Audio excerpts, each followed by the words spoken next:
Hi everyone.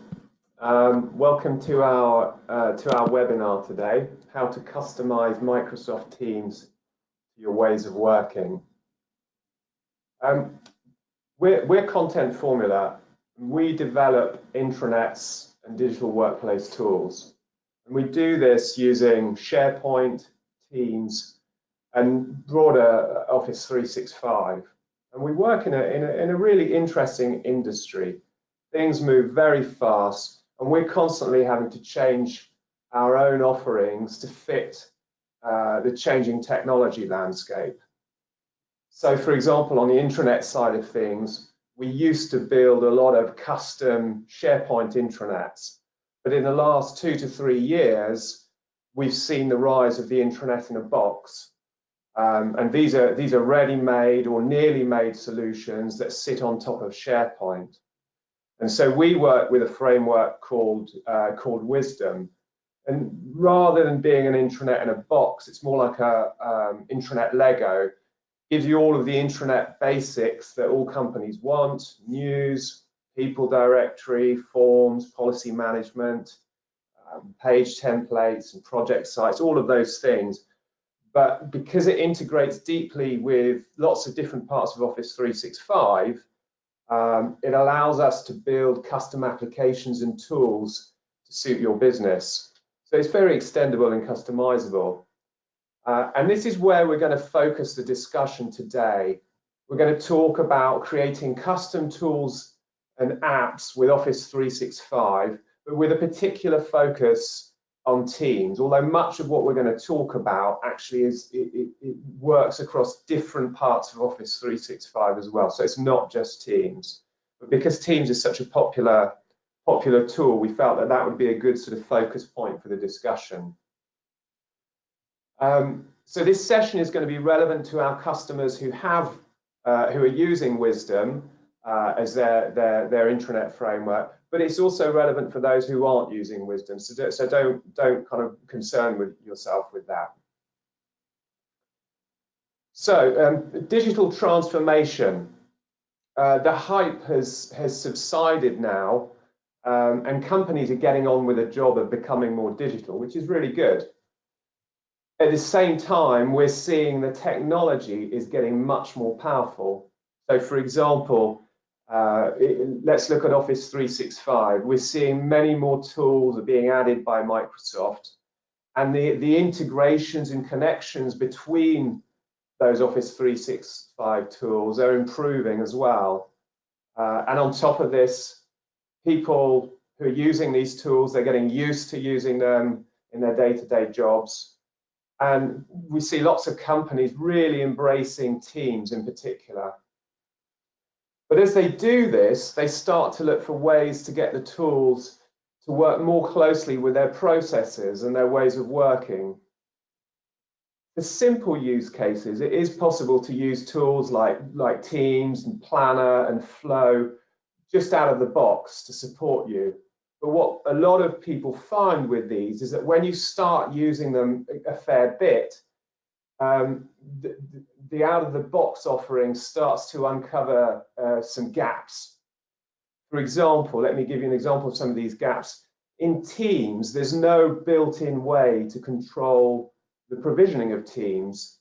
And that's bad because it doesn't help you avoid the proliferation of Teams. And we know from past experience that with things like shared drives, that if you allow it to turn into the Wild West, then the experience that users get and the value really begins to decline.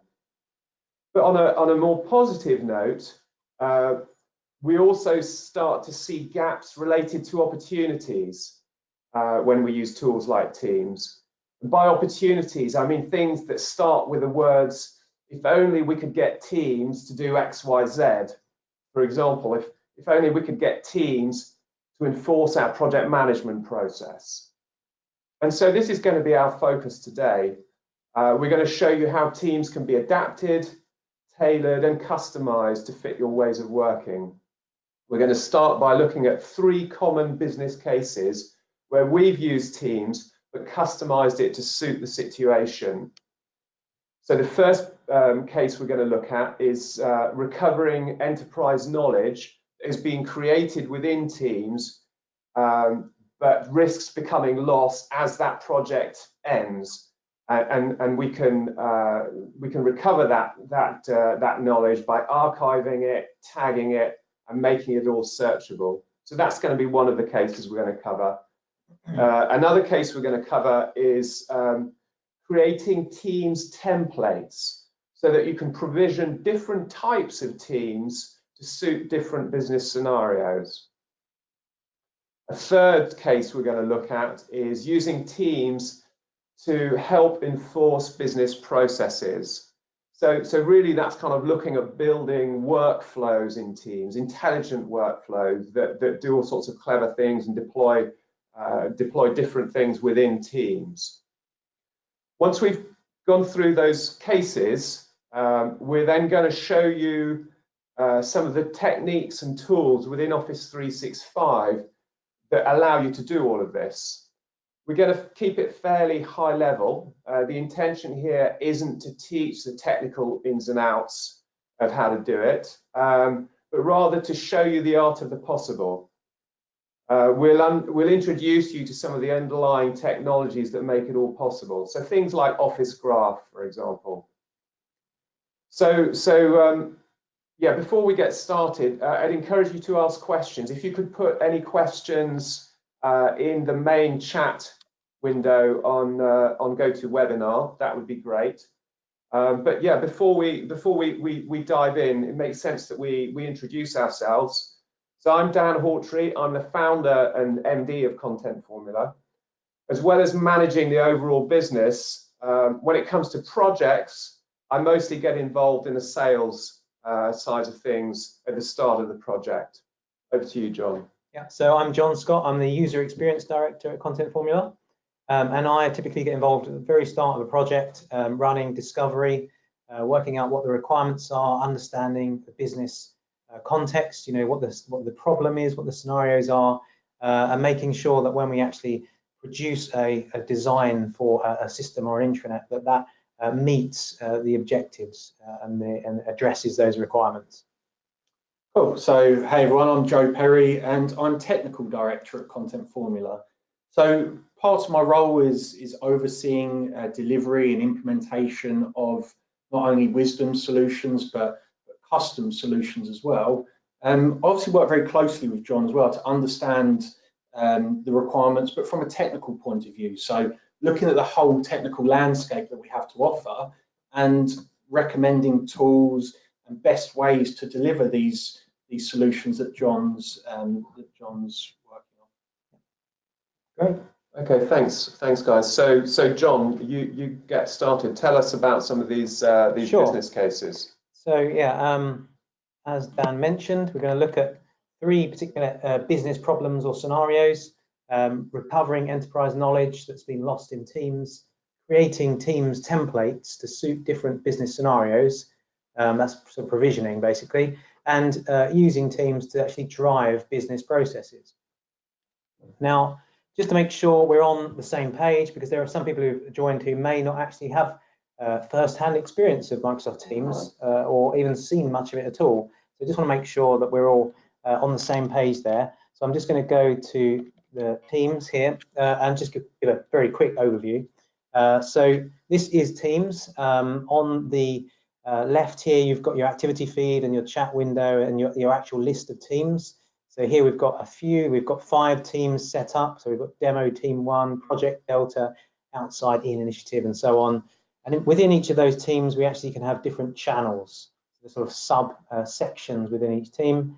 And if I'm looking at here, the general channel within Demo Team 1, on the right, I can see that I've got the conversations feed, where anyone who's a member of the team can post something or share something and have a conversation, basically, tag each other to draw each other's attention to certain things, and so on. And also there's the Files tab, which is where all of your documentation for whatever it is you're working on would be stored. That can be organized into folders and so on. But also you can have other tabs added into your team and channel, which include things like other Office 365 apps like Planner, So here we have, we're using Office 365 Planner to actually track some tasks that we need to complete as part of this perhaps project that we're running.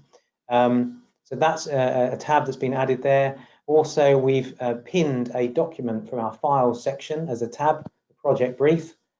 This is a very brief brief, but you'll see that we do see the document here on that tab. And also, we have an example of a third-party integration on a tab here, which is Jira. So Jira is a bug tracking and sort of issue tracking piece of software that is not part of Office 365, but you can still link it into your team and display content from that other application. And the way you add those tabs is just by pressing that plus. So there's a few things that you can actually do. Sorry, I should show that for a bit longer. There's quite a few options there, and Joe will talk about those more a bit later. So there's a few things you can do in terms of configuration and the way you set up your teams in there. And actually, you know, Teams is great. It's a tool that we use every day here at Content Formula, both with our clients and internally. It's a great way to make sure that we have all of our project documentation stored in the right place with the right people have access, make sure that conversations and decisions are being tracked, and that actually, you know, anyone who gets added to a project like midway through or late on actually can quickly catch up to speed and review everything that's been happening, because it's all stored neatly in one place, including those conversations that I mentioned. So it is brilliant. But having said that, there are some limitations, and the main one that I'm going to explore first actually is the one around enterprise knowledge. So the thing about Teams is that you are essentially creating lots of little silos where you may then have important information that could be reused elsewhere in the organization. It could be research that you've done as part of a project that actually would, you know, be very relevant for somebody else on some other project, but it's kind of not seen. You don't see it unless you're a member of that team. And there's no sense in me being a member of the team for many projects that I'm not involved with, you know, just in case there's one bit of information at some point that would be useful to me. So Teams does lack that kind of enterprise view of things. I'm just going to flick back to my presentation now. So that's problem one, recovering enterprise knowledge that's been lost in Teams. Now, we have a solution for this, and we actually worked with a customer on this problem in particular, because they wanted to use Teams, or they were already using Teams, in fact, for managing their projects. And on their intranet homepage, we have the user can see a list of the teams that they're a member of. They call them not just my projects, but that actually links through to Teams. And when you actually browse through the intranet and look at the clients that they're working with, you can go into a client page. This is on their SharePoint Wisdom intranet, and you can see live projects, which means they're projects they're running at the moment for that client, different teams involved, different team members, I should say. But each one of those actually there that we see, like showroom experiences, building new capabilities, each one of those projects has an associated team. So if I was to click there, I would go through into the team. So it is that's great in terms of hooking up to those teams, but we still have that problem where that information is kind of buried in those silos. But what we came up with was a way to actually, when a project finishes, to decommission the team, to shut it down, but to archive all of the information that's being kind of created as part of that project, and make it searchable, make it visible and available to the rest of the organization. And that's possible because actually the files stored in Teams are actually in a SharePoint library. So behind Teams, actually SharePoint sits and is storing those files, and therefore you can run on that SharePoint library. You can run any workflows you want to. You can add metadata to the documents in that library. You can't do that via Teams, but you can do it in the background because it is a SharePoint library at the end of the day. So that's what we did here. We made it so that you can click decommission if you're the owner of a team or a project, and that will actually take you to a screen that asks you to fill in some information about that project, which is basically you're adding metadata to all of the documents that were stored in the team. And then when you actually decommission it, you press OK here. the project gets archived, the team gets shut down, a project gets listed on the archive projects area of that client page. So you can then click into that project, and you won't go to a team anymore, but you'll go to an intranet page that summarizes the project, who worked on it, the tags that basically were applied when the team was decommissioned, and you can even see the files that were stored in that project. Some of which are called gold. They're the kind of really important ones that were tagged specifically as the gold content, basically. So that's all now browsable and sort of searchable by the rest of the organization. And we built some custom search tools that allowed you, rather than having to go into each separate client and project and look for files, allowed you to do a search across all of the decommissioned projects and teams for very specific types of information. So an example search tool here was for business development people who would want to find reusable kind of assets, reusable concepts, maybe designs to win new business, research methods and so on. And they could actually search for those across all these projects that had run previously using filters like, okay, what sector did this apply to, or the industry, what kind of problem were we trying to solve there, and so on. So this is a SharePoint intranet search looking across all of that information that used to be buried in Teams. Okay, so problem number 2, where we'll go into a bit more of a kind of technical demo on this one, creating Teams templates to suit different business scenarios. So yes, basically this is about provisioning. This is about making sure that when you've got 3 very different use cases for Teams, for example, that you can cater for those in different ways. So a recent client we worked with had 3 different, very different scenarios for how they wanted to use Teams. First one was for projects.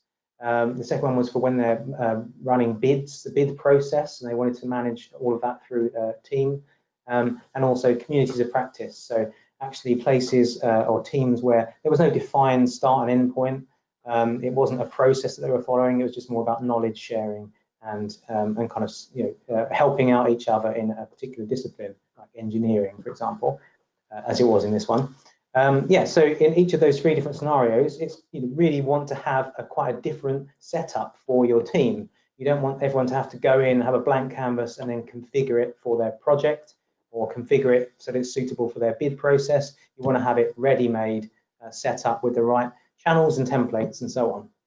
So over to you, Joe. So yeah, enter the technical team. So yeah, we created a solution that allowed any user potentially to provision a team, and it would create a structure for them based off the template that they selected. Now, recently, Microsoft have opened up a load more APIs that make extensibility of teams a lot more possible. So with a mix of the Office Graph that Dan mentioned earlier, there's now also a PowerShell module for Teams, and the Office 365 CLI. We can actually mold and create really powerful solutions and processes inside of Teams. And I'm going to kind of show you how that can work for us. So I'm a normal user at this point. We've got a SharePoint site here. It's a modern SharePoint site where I can go in and actually request a Microsoft team. Now, Dan mentioned earlier that a kind of a problem with Teams at the moment is that potentially anyone could create a team. It's a bit like the Wild West, it can quickly become, but we can actually use kind of approval and implement certain governance procedures in place when we're actually creating these teams. And I'm going to kind of give you a bit of a flavor of how that can work. So I can come to a page here and I can create a new item. And I'm going to give my team a title. So I'm just going to call it Teams Webinar 2018 and description. And I can at this point choose what sort of template I want to create for my team. So based on the setting I select here, it's actually going to provision me a slightly different team if I select project tracking to if I select bids or communities of practice. So I'm just going to select project tracking in this instance. And I'm going to save that item. Now, in the background to this, we're actually integrating with another Microsoft service called Microsoft Flow. Microsoft Flow is really good at making it really easy to automate various processes that are going on in the business. So in the background, we've got Flow over here with My Flows. And this shows me all the flows I've created. So I've got a flow here that when an item is created, execute a creation of a team. So what this flow is doing is it's kicking off this whole execution of a team. And over here, shortly, my team will pop up matching a certain structure. Now, inside my flow as well, I can, if I wanted to, I can edit my flow, for instance. And at the moment, I've just kind of got a simple when an item is created, execute something. But if I wanted to add another action in there, so such as an approval, I can make it so that when anyone creates an item in the Request a Microsoft team, I could have it so that anyone from an assigned list has to approve this team before it actually goes off and gets created. So we're setting a bit of governance before this whole kind of process even kicks off. But once it's got past approval, it's actually going to go off and execute my creation of a team. And I'm just waiting for it here. I might just refresh to see if it pops up.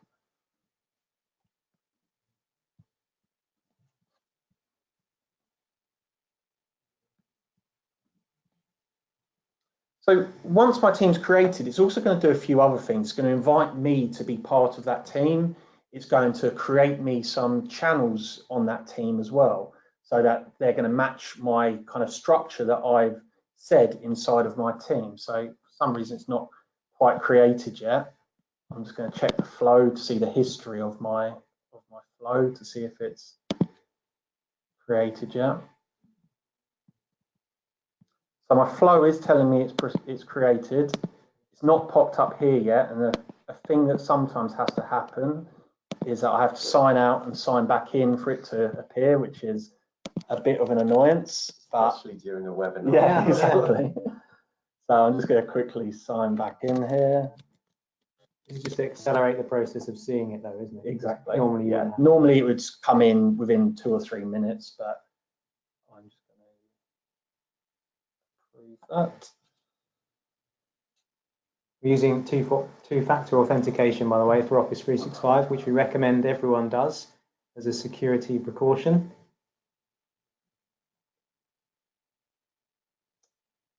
And hopefully once this loads,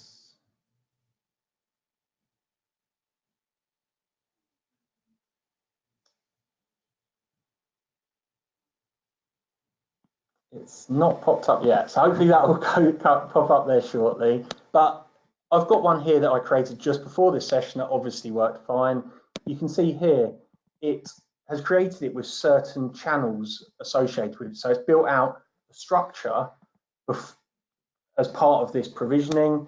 If I click inside of one of the channels and I click files, we can also upload certain templates into these channels as well, so that it's not just kind of creating the structure. It could even put in things like project files, project templates, so that users know to come in here to kind of update them instead of them having to go off and find all of those files. It actually does a lot of the kind of the groundwork for you before it even begins.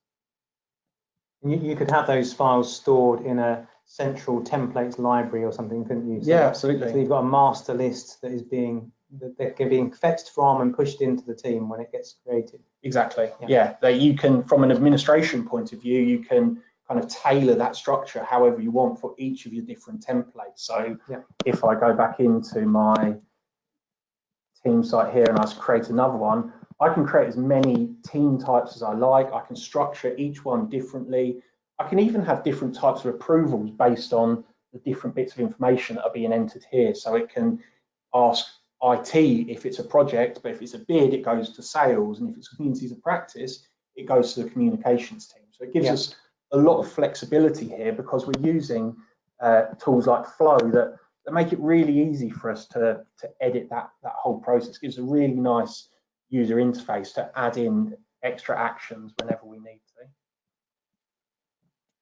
So have you had to do any kind of coding at all for this, Joe, or is it literally just using? Yeah, so the first part, we're using out of the box SharePoint list, and as part of a SharePoint list now, we actually get a really nice kind of way inside here to create a flow against this list. So I can instantly create a flow here. That flow is then doing a lot of my hard work. It's actually saying, right, go off and do certain things. So I've actually got what's called an Azure function in the background that is querying Office Graph, querying a PowerShell module to actually create my team, and doing just kind of a step-by-step kind of process to do all the things I've asked it to. So in the background here, first thing I do is add the person who's created the list item to the team. We could have a box in there that says list out all of your team members at that point. You can go and put all of your team members in there for you. It then creates a channel structure. It can upload documents. Something new they're bringing out to Teams soon is that you can actually create tabs automatically as well and push in lots of different tabs as part of that process too. That's something that's coming up shortly as well. Cool. Just want to check, see if it's created. Okay, still not created. You could also post an initial message, couldn't you, in the conversations feed? Yeah, with some sort of welcome message or setup. The next step for you is to give some information there. Yeah, so the Graph API is actually expanding out with lots of new functions. I think we're going to look at that as our next, sorry, next demonstration. Jumping ahead. So yeah, that's okay. So yeah, that's business sort of scenario number 2, and then we have number 3, which is using Teams to drive business processes. Another kind of case study here, a recent customer we are working with. They basically a company who invests in other companies, and their process, very simply drawn, is this. They look at a company that they want to potentially invest in, and they go through 8 stages of sort of information gathering and sort of analysis and sign-offs and approvals before actually making a final decision whether or not to invest their cash in this business. And what they were very keen on Teams as a sort of user experience for people to be able to go in there and use all the things that we've looked at so far, but wanted to make this process, make sure people followed this process, basically, make sure that they went along the right steps and used the right information and documents and templates and so on. So I'm just going to show you how we sort of briefed this development in, and we can't show you the real system because it's sensitive information, so it's all dummy content here. But this is how we actually specified the creation of the system. So we basically on the intranet have a pipeline list. So this is a list of potential investments. So each of these line items here that you see, like Acme Software, is a business they would potentially want to invest in, saying what stage they're at currently and so on. And if we actually click into one of those, we see another page on the intranet that actually shows, okay, there's a summary for this business. It shows us what the current stages that they're at, so investment committee stage here. It shows the stages that they've gone through so far, which is 1, 2, 3, 4, 5, 6. So each of these is a tab with some key information. But what we can do here, rather than just get a summary on the intranet, is we can actually go to the Microsoft team, which is associated with this investment opportunity, this business, or we can archive it if we've decided actually we're not going to invest and so on. That works in a similar way to what we showed you before, where that information is then searchable. Or we can say, actually, right, we've completed this stage, we're happy to proceed, we've had a meeting and we're signing off on that. We're going to go to the next stage. And what happens when we click that button is, first of all, we're prompted because our kind of our scripts, they basically, our customisations, they look at the team associated with this company, Acme Software, and the channel, which is stage 6, and it looks for certain documents to make sure they actually do exist before you can proceed to the next stage. So it's checking to make sure that these files actually exist in the system, they have been completed, and then only then you can say, yes, I understand, we can proceed to the next stage, and then we actually create a new channel in the team for stage 7 with all the templates ready to use. in that channel. So actually, if we go to Teams and what it looks like in Teams, we see here, here's Acme Software, it's a team in Teams. And as we've gone through the process, each time we've done proceed to next stage, a new channel has been created in the team, and the necessary files for that stage of the process have been added into the files area, ready for people to complete. So we're making this process work on rails for them. They don't have to create these channels themselves. They don't have to go and find the templates from different places. They're automatically piped in as soon as you click that button to proceed to next stage. And as Joe mentioned, you can always attach approval processes to that proceed to next stage button, so that certain people have to approve the move before the new channel gets created, and so on. And Joe's going to go into the detail now of the technical elements behind this. Yeah, sure. And kind of a few benefits as well to this approach was that it kind of gives us really good analytics around how long it takes to go between stages. So we've got kind of a real wealth of information going on in the background that captures kind of how long it goes between each step, how often users are not uploading all of the documents correctly, and we have kind of a wealth of information there where we can use applications like Power BI to create powerful dashboards and panels for our managers and administrators. So a lot of the process we explained there is actually using something called Microsoft Graph, and here I'm going to show you the Graph Explorer, because it gives us a really nice way to understand a lot of the information that we can actually get from Graph. Now, Microsoft Graph is essentially a set of unified APIs across Office 365 that can query all of the different products. So you see here, there's a couple of getting started ones. I can query my profile or my photo. And that, for a developer, gives us a lot of power, because we can get this information from one source without having to kind of go off to 5 or 6 different applications, understanding how to query those applications, then authenticating with them. And it can get complex quite quickly. The Graph gives us one place where we can go to get a whole raft of information. Is that why you call it a unified API? Yeah, because it brings everything together in one place. Instead of it being kind of, I'm having to go after several different places, I'm having to look at several API definitions, this is just one place where I can go to, and it's a similar sort of environment.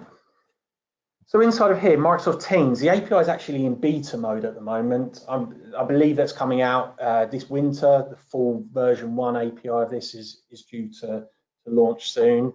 But from the beta commands, we can get a list of things like My Join Teams. So in the initial example, John showed that feed of projects on your home page.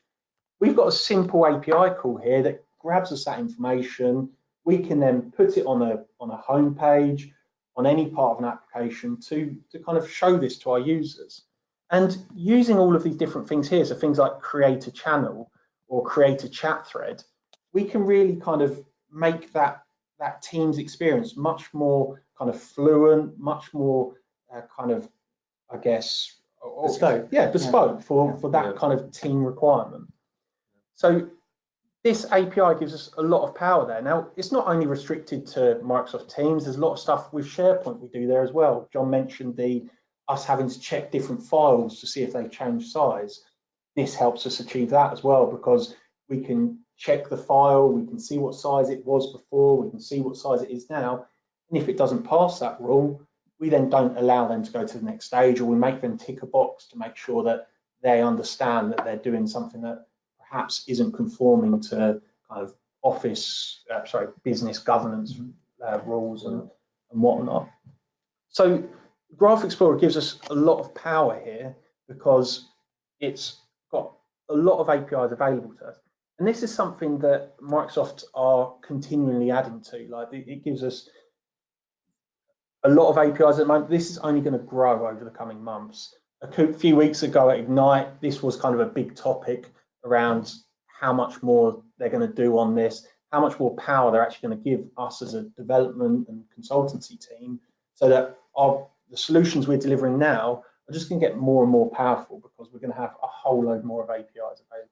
I think it's worth mentioning with Graph, even if you're a non-technical user like myself, you can get a really good idea of what's possible when it comes to customizing really any part of Office 365 by just going into the Graph Explorer, and you can see the URL at the top of the page there. Just going in there and you know, picking the tool that you're interested in. You can see on the right hand side, and look at the API calls that you can make across those different tools, across those different Office 365 tools. So it tells you, yeah, the art of the possible, I think. Yeah, exactly. Yeah, and as you say, this is just going to grow and grow and grow over the coming months. Now, I mentioned kind of what's coming up in Teams. So a big factor of this is SharePoint Modern. This is something you've probably no doubt heard about, the SharePoint Modern experience. If you haven't heard about it, it's a whole new experience that Microsoft are bringing to SharePoint to make it a lot easier for content editors to create and manage their content from their pages. They're going to make these web parts available inside of Teams as tabs as well, so that an experience on SharePoint is the same as an experience on Teams as well, so that you're not only just developing for SharePoint now, that can be reused in Teams to make Teams perhaps your hub now, or Teams can be a lot more powerful because what you're doing here can be leveraged over in your Microsoft Teams as well. So some of those custom pages that we built on the intranet, they could actually exist in Teams instead. Exactly. Or as well as. Yeah, so that form you showed earlier around kind of capturing the information proceeding to the next stage, the user no longer, or will no longer have to go into their SharePoint intranet. They could do that from their actual Teams tab. And the same with the pipeline list you showed. They no longer perhaps have to go into SharePoint to find it. It could be surfaced inside Teams really quickly, because this is something that's coming out in the next few months. Next few months, yeah. And they're also going to start giving you more and more connectors out of the box. So John mentioned earlier the Jira connector, for instance. If I go into my Teams over here, go into my general tab again, this shows off kind of a lot of the connectors we currently have, a lot of the apps that Teams offers out of the box. We can create custom applications if we wish, if we had a requirement to connect into a third-party application. Teams does give you the ability to do that. But what they're working on over the next 3 to 6 months is releasing a whole load more connectors. So things like ServiceNow, Adobe, these are kind of big name brands that they're looking to integrate, and they've already released Jira, Evernote. There's a whole load of these connectors, and more of them are going to be coming over the coming months. A feature I quite like is dynamic groups too, so that at the moment when I'm creating a team, I'm kind of having to specify who forms part of that team. But a feature that's coming soon is that you can actually create teams based off AD attributes. So I could perhaps have a London office team, and people are formed in that team because their office location is set to be London. So that when you've got a new starter, all the IT team have to do is put their location as London, and they'll automatically be put inside of that team. So these dynamic groups are going to kind of be quite powerful and actually perhaps reduce a lot of the time required to form these teams. Users will be perhaps pushed out in other ways. So that's similar to Wisdom Audiences then, isn't it? Yeah, so Wisdom Audiences offers a similar feature whereby you can define an audience based off AD attributes. Yeah. This is a similar sort of idea. It's going to be pushed out to Teams. It's not got a release date yet, but it's something they announced a couple of weeks ago at Microsoft Ignite out in Florida, I think it was. Cool. And finally, kind of deeper API integrations. So again, they're working on kind of more and more graph API endpoints to provide lots more features. And for us as a development team, that's obviously really exciting because we can create more and more powerful solutions, more and more business applications that give us a lot more flexibility and power to really kind of meet our clients' demands when it comes down to that. There is a whole lot more announced at Ignite. There's a whole load of hardware they're releasing around Teams now. It's not just kind of software, it's hardware, it's TVs, it's phones, it's microphones. Teams is becoming its own kind of eco environment in terms of that, its own economy. And I'd say that's something that's kind of really reflected in the business leads that we've seen coming into our business. Lots more companies are getting in touch with us to ask us to help them specifically with Teams, which is actually why we're doing this webinar, just to kind of show you what some of these companies are wanting to do. Cool. So yeah, that's the end from me. Okay. So we can look at questions that come in, perhaps. I've got a couple here, but I think the majority of them are coming onto your screen there, Joe. So. I'd say, as well as asking questions, guys, if you've got any ideas for future webinars that you'd like us to tackle, then do please push in your suggestions, and we'll definitely look at them. Yeah. So the first question: can we record this session? Yeah, we're recording this session. It will be published on our website some point soon, hopefully, not too long. Yeah, so somebody asked, you're interested in getting our take on Teams being embedded into traditional email-based companies who have generation divides in adopting this type of collaboration platform. Okay, yeah, so I would say that if you wanted to push people into Teams, it's a bit of an easier step than many of the other tools that Microsoft have offered us with Office 365 so far. It's not such a difference from such a lot to get your head around at a surface level, but also, as Joe showed with Office Graph, there are integration points, if that's the correct term, with Exchange and Outlook. So there are various things you could do to actually sort of synchronize conversations potentially between Teams and email, so that people don't have to actually go into Teams to join the conversation. They can just respond to an email. Absolutely. Yeah. That's certainly something that Graph will offer us to create us. So email and Teams become a lot it's kind of closer. like Yammer, isn't it? You can do that with Yammer as well, can't you? You can send emails to Yammer. Exactly. Yeah. So yeah, in sort of real life, you might basically see an email come in. It's somebody's asked a question in Teams and directed it at you, and you just hit reply, and your reply gets posted into Teams. So you never have to leave email. So that could work. Another question here: can you also address the problem of Teams not being part of the organization? Teams are like loose balls running around instead of being a big ball. I think that question came in before we talked about the sort of standardization. So yeah, I think we've probably looked in this session, we've looked at two things there, which is stopping the silo effect where you've got all this information buried in Teams, and also structuring Teams, making sure that there's a provisioning process where they're structured in the right way, and even over time they continue to sort of change in a structured way as you go through a process, for example. So any idea when Teams will be fully integrated as part of Skype for Business? I think the question was there. So for companies in hybrid model. No. So it was announced that Skype for Business will form part of Teams towards the end of 2019. I'm not sure if they've kind of totally locked down that date as a kind of this will definitely be end of life for Skype for Business. So I'm not entirely sure on that, but no, the person who's asked that question, I'll come back to you separately on that one. I've got your name down here. Okay. Any idea when Teams will incorporate more than 2,500 users?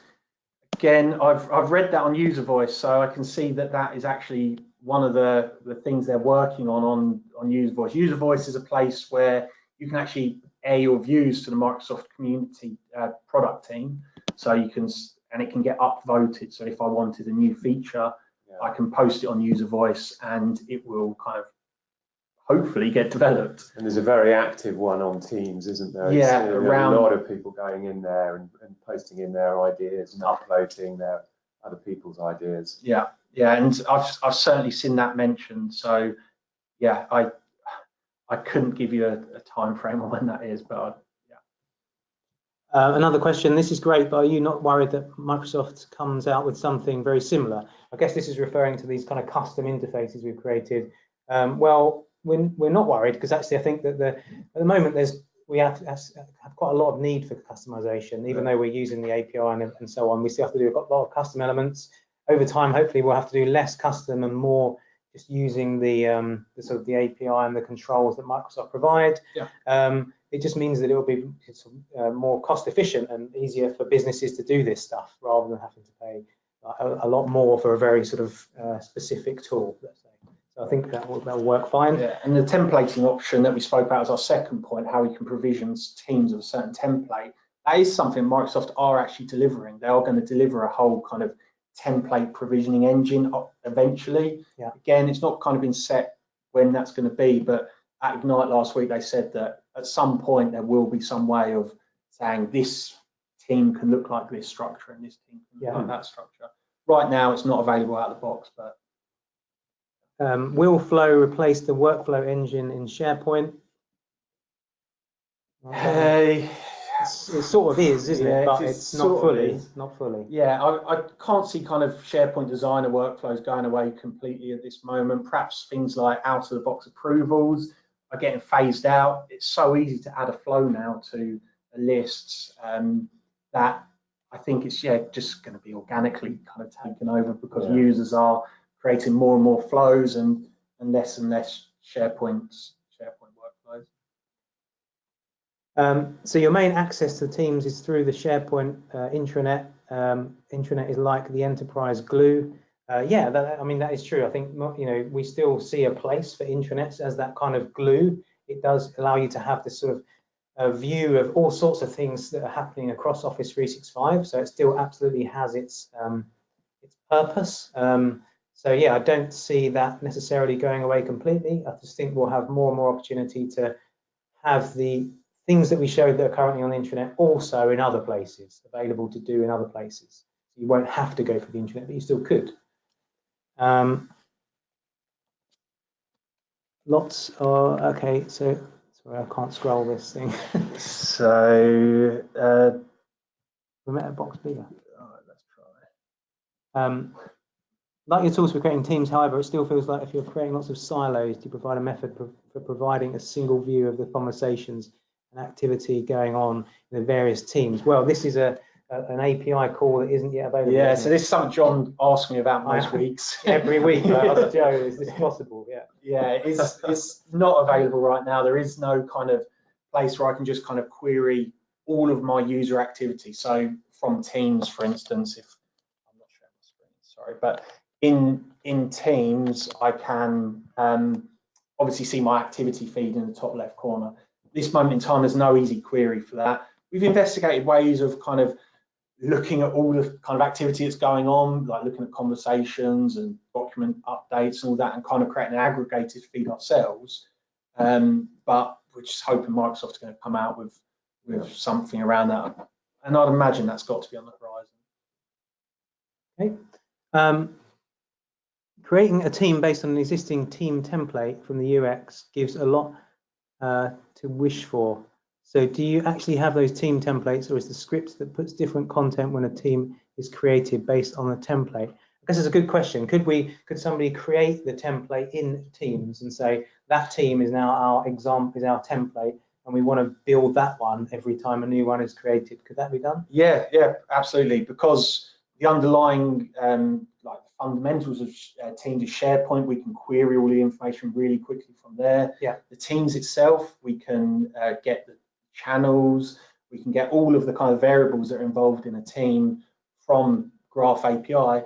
Yeah, that was one of my kind of first thoughts when I was playing around with this application, that we could model this from a team and clone it, basically. Yeah, exactly. And so that would mean you could effectively create your template as the user sees it from the front end. Yeah. You could tweak it and tailor it as you start using it and learn how it works. That's exactly it. Yeah, good. Is MS Graph available now to play with? Yes, yeah, it is. Your organization might not allow it, but generally speaking, it should be available to you. If it's not, you can actually go and spin up a Office 365 developer subscription. They give you a year's free Office 365 subscription where you can go and create applications, create whatever you want. That tenant I was showing you before was just a development tenant I spun up on Monday this week.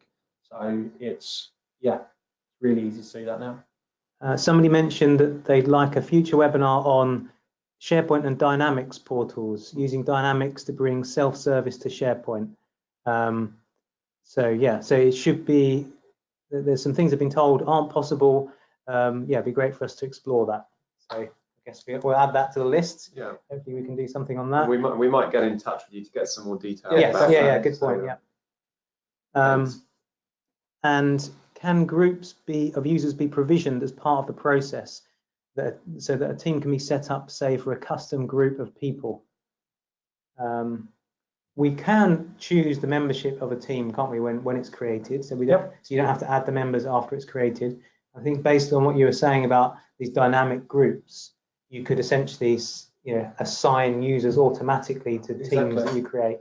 So you could say, I want a new team for this department within the business, and because the system knows who's in that department, it just adds the right people. Yeah, we've got a lot of power of that logic as well. I mean, obviously Microsoft's going to bring out dynamic groups, but in the interim or even longer period, we can actually create logic around that as well. So if we wanted to say that, well, because someone's spun up a certain template, we're always going to invite that person because they're the scrum master for all of those templates. So we can absolutely create logic like that. Okay, so what sort of information can be consumed from Teams using Graph and embedded into a SharePoint site? Yeah, so we can kind of see what documents are obviously form part of a team, what channels, the team members, the applications that form part of that team, the conversations. So that's a key one that's been recently introduced, the conversations that are happening on that team. We can surface that in a feed on a conversation page. And yeah, we have a lot we can do with our teams now. Great. And some of you said really good work addressing the issues that happen in the business right now with regards to governance and organisations falling in these traps with lack of governance. So yeah, good. I'm glad that you think that we're doing a good job there. What's your recommendation or thoughts around helping colleagues? Oops.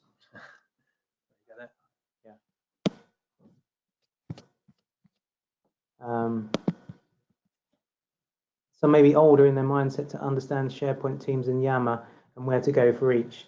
Yeah, so I mean, so I think some of the things technically you can do to sort of improve the simplicity of these processes will help with this, but there still needs to be a whole kind of the softer side of things, the comm side of things, champions in different parts of the business that really know how this stuff works and are able to help those people. Running webinars like this that are pitched at the right sort of level, I think, of technical understanding to make sure that people understand the principles of how these things work and what they're for and guide them. So I think all of those things is around communications awareness and training as well as making these things as simple to use as possible. Okay, great. I think we've cleared all the questions. So, and pretty good on time. Yeah. 5 minutes to spare. Great. Cool. So thanks very much everyone for listening in.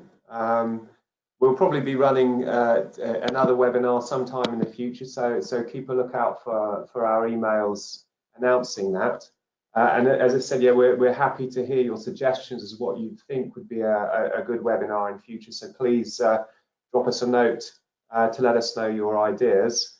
We'll be putting this on our website as a recording in the next few days, if not before. So look out for that. Please share it with your colleagues and with your friends. And thanks very much for attending. Cheers. Cool. One final question, I'll jump on the end. Teams leveraging SharePoint file storage. How do you overcome the issue of SharePoint admins not having access to the team sites from a support perspective? That's something that again was launched at Ignite a couple of weeks ago. You're soon going to have a service level admin access for Teams, so you can set who a Teams administrator is, and they can go in and out of these teams. So that service level administrator, they're also going to have a Teams admin portal as well. So you can see all teams that have been created across the business. So that's actually something that I'm looking forward to seeing as well. And the person who asked that, I'll send you through a link just to where that where you can find that information. Cool. Great. Thanks a lot, everyone. Bye-bye. Thanks, everyone. Cheers, guys. Bye.